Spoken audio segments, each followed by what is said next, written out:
Welcome to another episode of Codo Cinema, the podcast show where I talk about movies. I'm your host, Mark Codo, aka Codo Man. And I am Christian Taylor, back for another good one, I'd say. I say this one's going to be a good one, but also a very serious episode.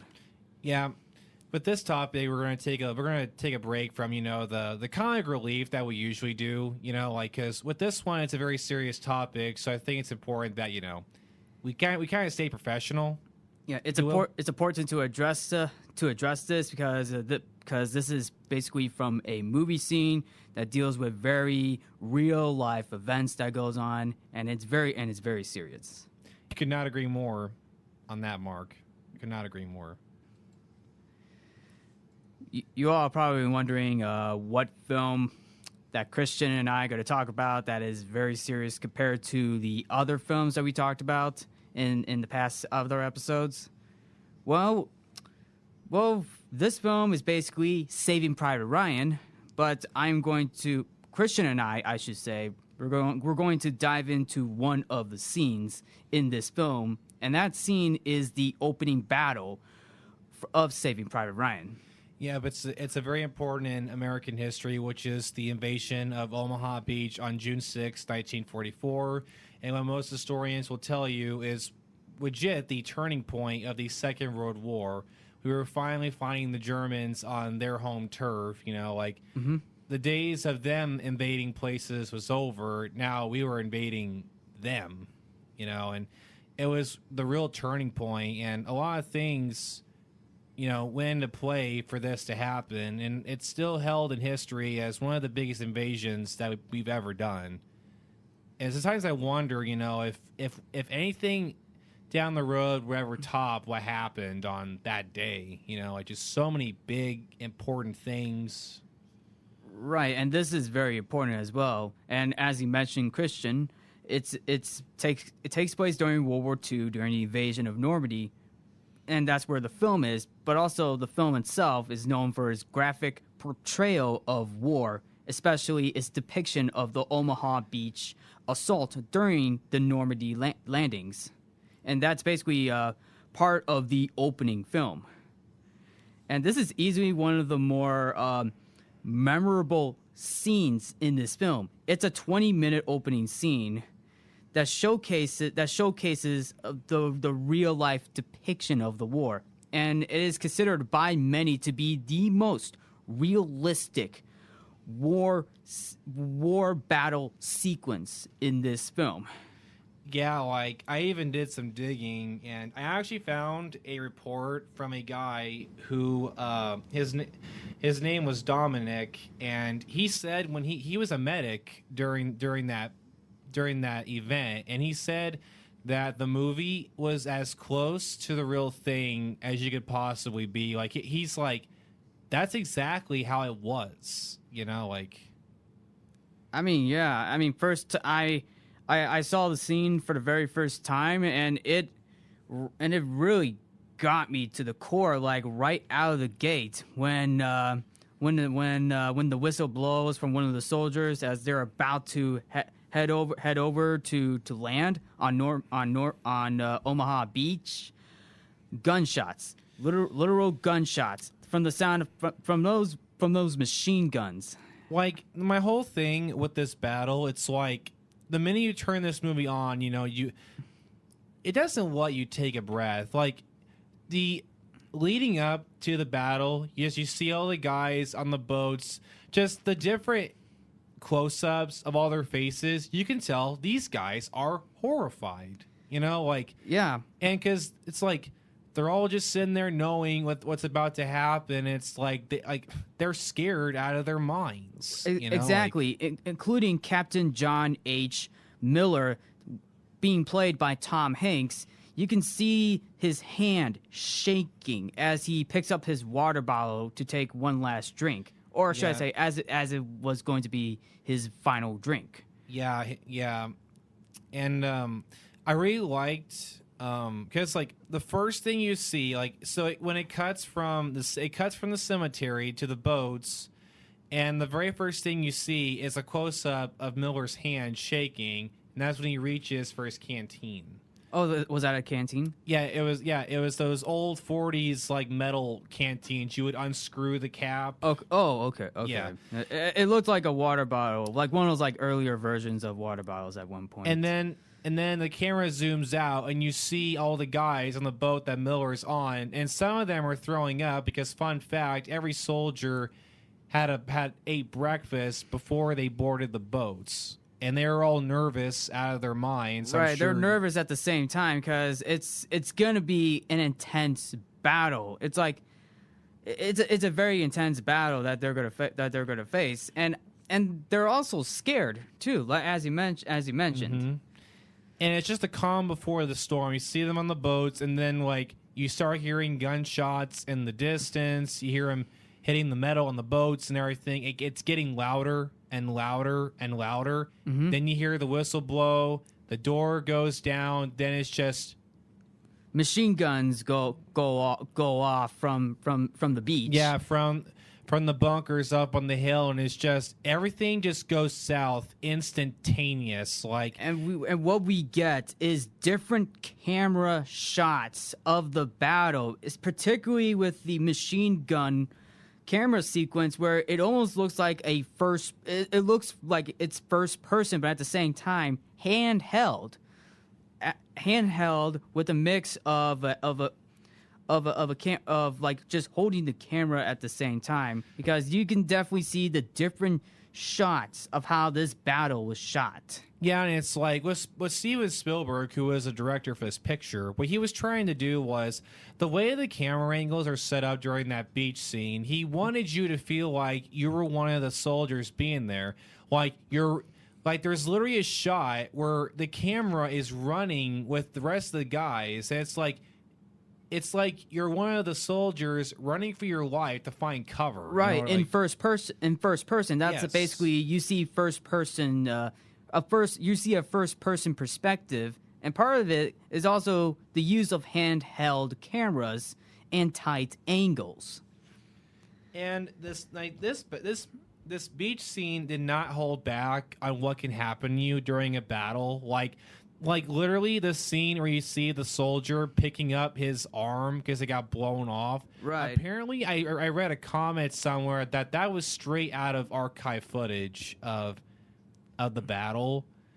Like, that was so haunting to me. That was haunting, especially when this was during the moment when the camera was focusing on Tom Hanks's character, and then like the sound, it's just the sound. You hear a different sound. It's like as if an eardrum was blown off. All you hear is like, you can barely hear anything, but what you can see is like the destruction of the battle.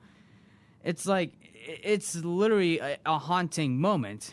Yeah, and apparently when I watched a video doing a deep analysis of that moment, and apparently that is supposed to symbolize shell shock, because he's in shock with everything going around him.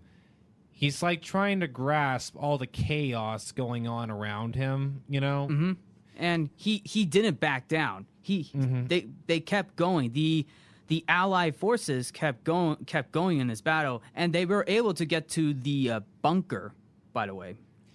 Yeah, and the other thing about this scene is just like, there is nothing good about it. Absolutely nothing. It's like the entire time you just get the sense there's no hope. Like literally when Hank jumps off, he yells at all the soldiers to climb over the boat and climb over the sides because the machine guns are mowing down everybody trying to run through especially underwater, because some of the soldiers also drowned during this battle as well. Yeah, and that's realistic. Their gear was so heavy it was pulling them under, and a lot of them drowned. And Miller manages to grab one of the soldiers. He's pulling him to safety. The minute they get to the beach, he gets shot instantly. Yeah. And it's just like, that proves the point. There's like no hope. Every time he tries to save someone, he gets killed. You know, like, just a sense like there's no hope. No matter what he does, he can't save anyone. Right. I mean, it's a very brutal battle. It's a very brutal battle. I mean, the Allied forces were able to take over Omaha Beach at the end, but really at the end of that battle, you definitely see all the bodies of the soldiers, even the fish you see on the beach because the water is full of blood. Yeah, like that whole scene, I don't think it's talked about enough. Like when Miller sits down after the battle's over, he takes another drink out of the canteen. The camera literally slowly zooms in on his eyes, and he has this look of just like he's seen some things. And then you just see all the bodies lined up along the beach. The ocean is literally dark red. It's just like, And it symbolizes like this is a bloody battle. yeah, it just And for it's me. realistic too. It's a very haunting, realistic aftermath of the battle, especially when they used John Williams' music to play that haunting score, symbolizing the aftermath of that battle. Yeah, I mean, it's just like my whole thing is like every time I see that scene, I get this thought of like, we lost all of that just to take this one beach. You know what I mean? Like, all that loss just to secure this one little place. You know, like, just the cost to win that was a lot. Even for James Ryan's brothers, his brothers were also fighting in this battle. We don't see them, but what we do see is their last names. Yeah, so a backstory. So the main plot of this film is that Ryan has three other brothers who were killed in battle. One was on Omaha Beach, and one was killed in the Utah battle, and the third brother died in a battle somewhere else. So, and Ryan was one of the parachute jumpers with the 101st Airborne who invaded Normandy from the air. He was with the paratroopers that jumped out of the planes. Right, and Private First Class James Francis Ryan, being played by Matt Damon, Yes, is the last surviving brother and of Ryan. Yeah, and a little backstory. So a battleship was sunk during World War II, and it killed. And amongst the men that were killed in the sinking were these five brothers. I can't remember their last name, but when this happened, This was used as an inspiration. yes. And when the five brothers were all killed at once, the military put a law into effect that you can't serve in the same battalion as if you have like a brother or cousin, I'm assuming, like you can't be in the same battalion. Like if you're like the last living member of your family, like you have to go home. Like they put that into effect where like if you're the last child still alive, like you have to go home because the last thing they want is your entire family bloodline being knocked out in war. Yeah, Which is why they yeah. send Miller and his squad to go look for Ryan so he can go home because he's the last kid. I mean, they were able to find him. They were able to find him in this film. Yes, But also going back to the battle. I mean, I will say this: the use of the cinematography is excellent. Even though, Christian, you said like everything in this battle is bad, but the making of this is still the making of it, and how they were able to shoot it is very good. Yeah, like apparently, yeah, they shot this. So a little backstory: they couldn't film on the actual Omaha Beach because it is a historical land. So no filming. So by law, you can't film there. So they had to find somewhere else. They ended up using a coastline that really resembled the actual beach. Right. So they built the fake bunkers and everything and all that stuff. And they used over 1,500 actor soldiers for that battle sequence. And the whole Omaha Beach sequence was shot in 15 days. That's a very impressive film shoot day, especially for Janusz Kaminski, the cinematographer for Saving Private Ryan. Yes. I mean, the same can be said with Steven Spielberg, who has done an amazing job with this film. In my opinion, I think he might have one of the most impressive catalog of films that he's made directly, or ones he's been involved with, like the Indiana Jones movies, Schindler's List, Jaws. Yeah, and since you mentioned Schindler's List, that is another World War II film that focuses on the Holocaust. Yes. And this is a pretty good track record of films that Steven Spielberg has done. And the overall battle itself, when this film first came out, I'm trying to find it. Many World War II veterans stated that the film was the most realistic depiction of combat they had ever seen, and it was so realistic that some combat veterans of D-Day and Vietnam left theaters rather than finish watching the opening scene depicting the invasion. Yeah, like I watched a video about that stuff, and apparently so many veterans were affected by this film that they had to make a hotline for veterans to call in and talk about what was going on in their heads. It received over 170 calls. That's how many calls that there were for that hotline. Yeah, and it's like, if you want to know like how big this movie was, 6.5 million Americans watched the movie on its opening weekend. Like, I think you did something if you get that much on opening weekend. Like, this film really hit home for people, really, because they got to visually see what their great grandfathers, what they went through and everything to keep them safe. Like, that's just crazy, Yeah, and on top of that, since you mentioned you mentioned, what was it? Do you know how much they made during its opening weekend? I'm actually not sure, but if you do like a quick Google search, I guarantee you would get like an instant answer. I actually did not look up its box office. I know it was a lot though. Yeah. And another thing, it grossed $30.5 million on its opening weekend, opening to number 1 and remained at the top for 4 weeks. Yeah.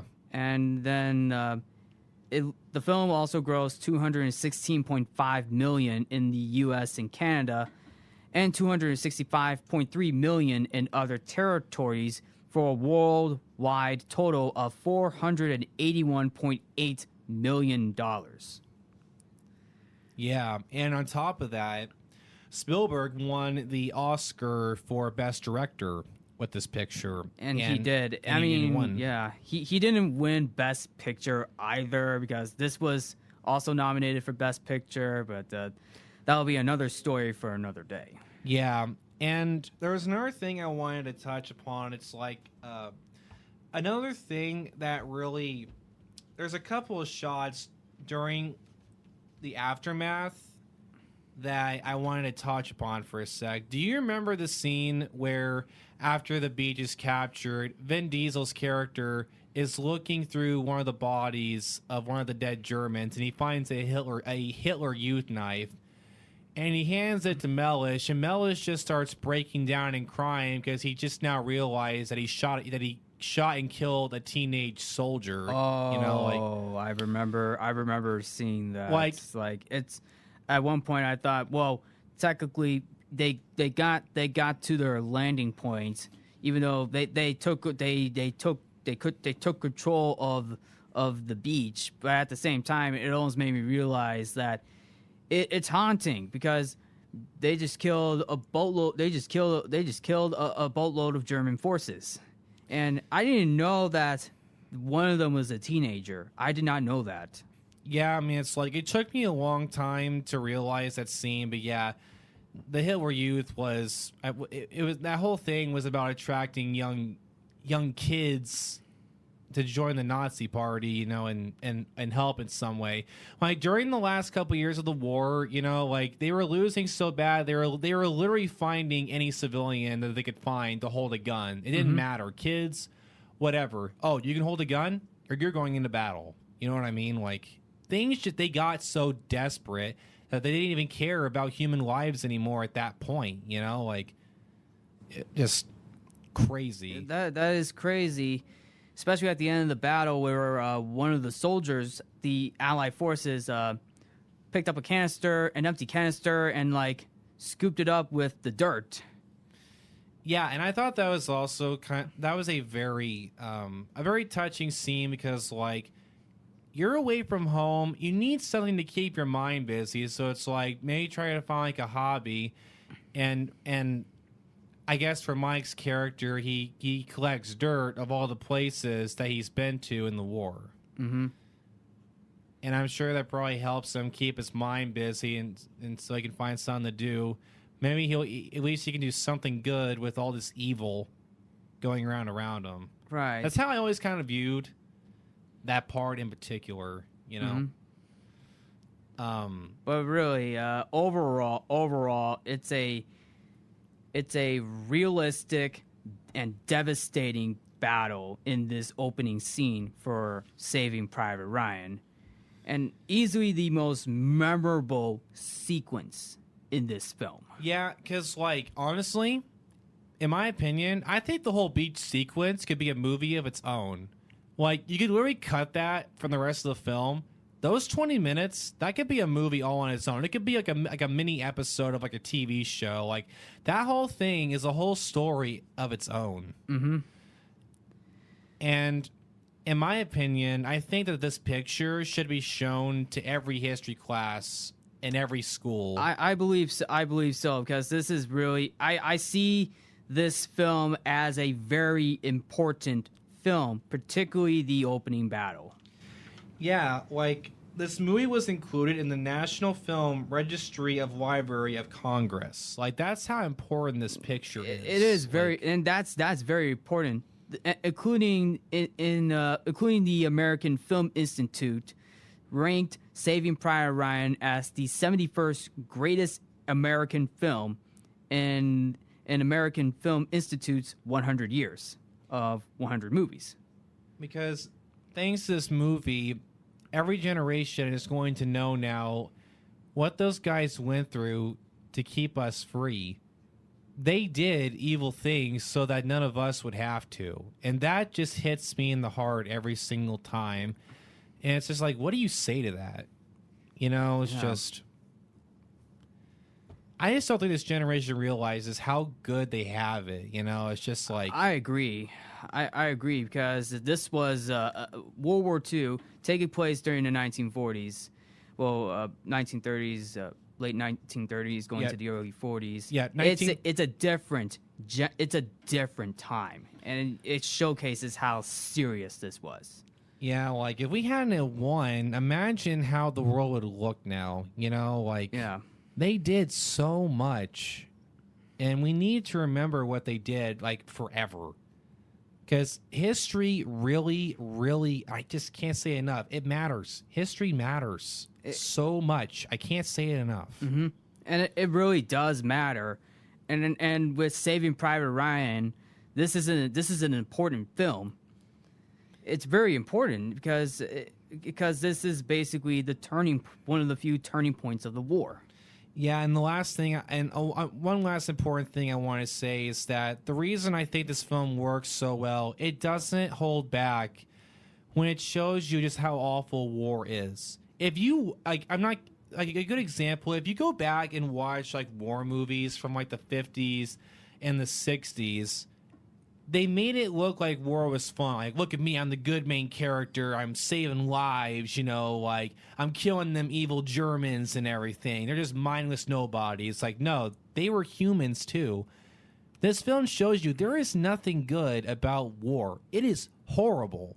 There is nothing good or heroic about it. It's just depression, sadness, and destruction. I you know, agree. like, I totally agree with you. I mean, don't get me wrong. There's probably a few other films before Saving Private Ryan that tackled the seriousness of war, and other films after that. There's probably a few films out there before and after Saving Private Ryan where it's basically devastating.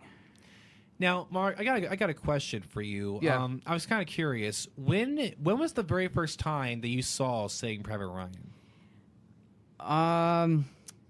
Well, it's been very long. I mean, if anything, I feel like the only thing I can say is like I have only seen I've seen bits and pieces of this film. The majority of the film, I was able to catch up with the ending as well, so I had to watch it different times. But I was first introduced to Saving Private Ryan during my senior year in when I was in high school. I was watching the opening battle from Saving Private Ryan to learn about the filming techniques that they brought to this battle.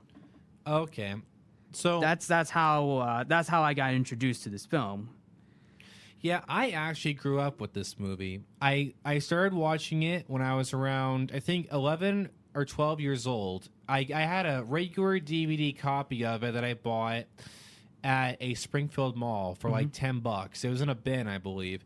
I watched it almost every single week. I was obsessed with that movie because just the story, the characters, the designs of the sets and everything, the way this film was shot, is just, there is nothing negative about it. As a huge movie lover like me, it's one of those films, it gets better every single time I watch it. There's always something new that I notice I did not see before. Right, and this is also coming from not only the cinematography and the realism, but this also can also come from the screenplay, the direction by Spielberg, and the score by John Williams, including the casting too.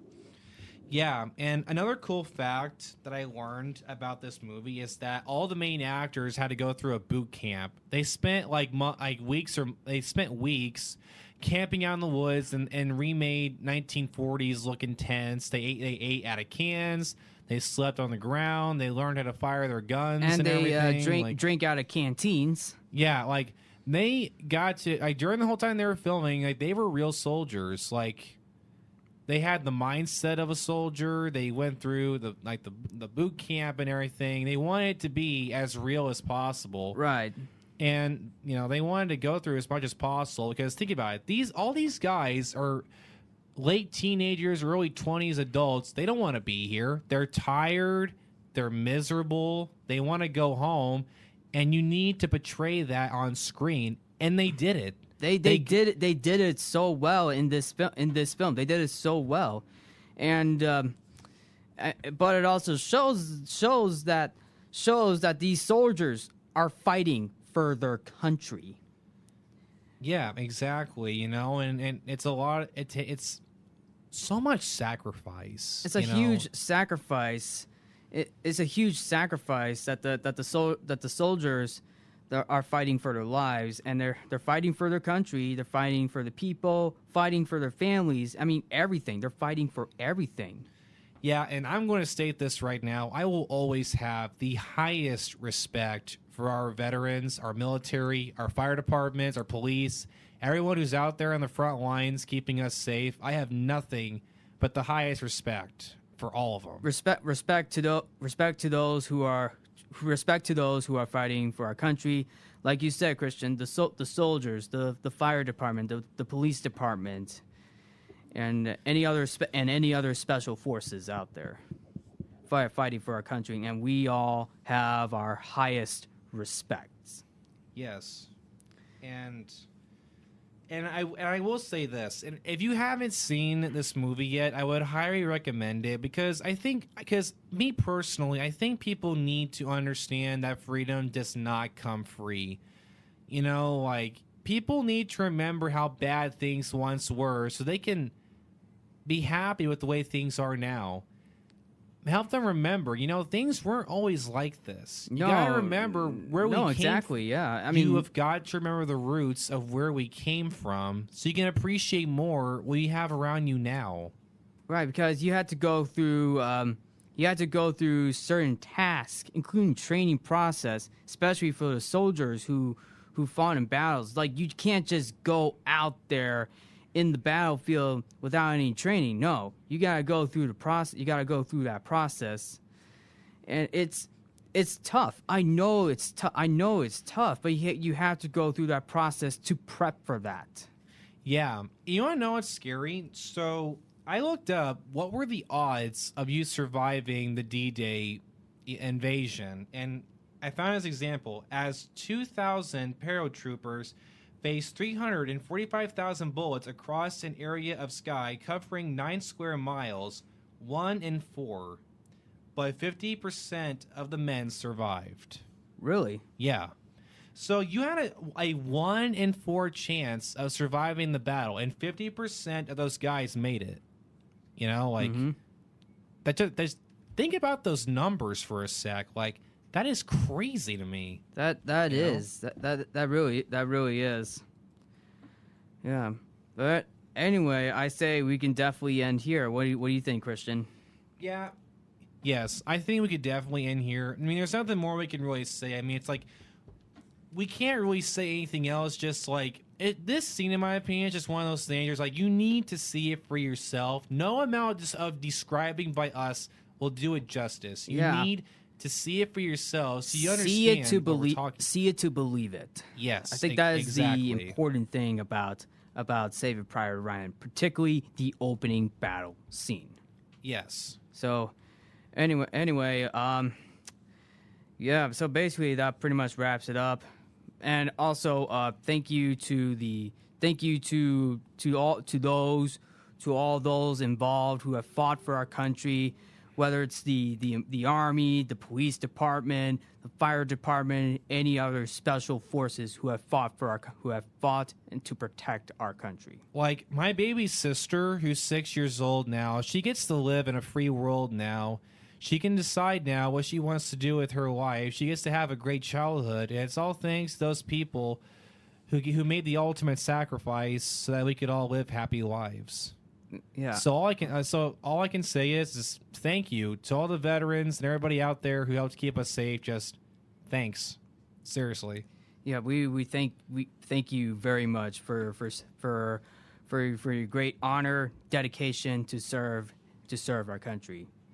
Mm-hmm. Even though last week was Veterans Day, I know this episode is a little late, but at the same time, it's better late than never. It's better late than never. Yeah, that's what I was going to say too. It's like better late than never, and I'm glad that we got to talk about this because I think it was a good idea to take a break from our cliche of talking about funny things a lot. I think it's a good thing to be a little serious sometimes, every now and again. Right, and I think this is a very important episode that Christian and I want to address. Mm-hmm. Yes, fully.